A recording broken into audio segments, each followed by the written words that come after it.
Hi, I'm Daniel Zumwalt, Health Facilities Managing Architect with MU Healthcare. Welcome to our fourth installment of the Clinical Campus Integration video series. Today, I have the privilege of being on site with a couple of our consultants from the architectural team, Burns & McDonnell HKS, that are doing the design on the new Women's and Children's Health Facility. So a few questions for you. We'll start with Colby. Tell me a few of the things that we're incorporating into this facility to meet the needs of specifically women's and children's service lines. So oftentimes we talk about women's and children's facilities, we talk about that patient experience, that journey from start to end, right? So that starts with arrival onto this campus, all the way through the great care that's provided through the care teams, and even the discharge experience. What's that experience also leaving and going back home? And some of the things that we're thinking about is how do you make this space warm and inviting to not only our children who are going to be a part of the facility, but also moms, right?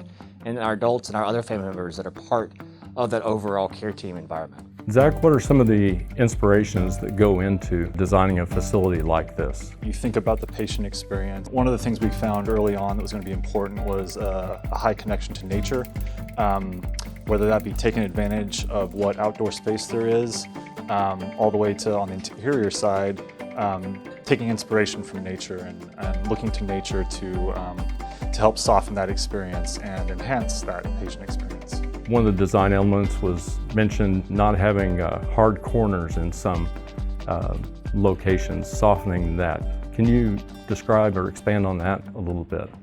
I think kind of softening those edges, I mean visually, it just creates a warmer feeling. So one of the patient rooms that I think people might have a specific interest in, if you could describe a little bit, is the low intervention birthing rooms.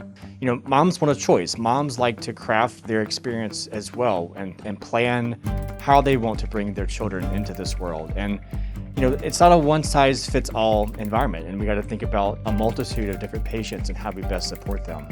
And in those low interventional rooms, we think about spaces that support birthing tubs or Swiss ladder walls or other types of equipment that is considered an alternative approach to birthing. And we want to make sure that we're accommodating those pieces of equipment and those types of environments for those moms and those families so that they have the most positive birthing experience here. So I know daylighting is a significant element for the healing process and just for well-being and work environment. Tell us how we're dealing with light. While we want to bring a lot of natural light into the space and lighten those environments, we also want to be careful about some of the negatives of sunlight. And so a lot of that is glare, direct sunlight coming in.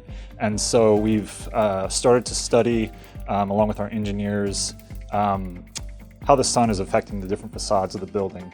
And what can we do architecturally to enhance the interiors? All right, well, Zach and Colby, thank you very much for taking a few minutes to visit with us. Glad to actually see you in person instead of just on a Zoom screen. So thank you very much. Thank you, Daniel.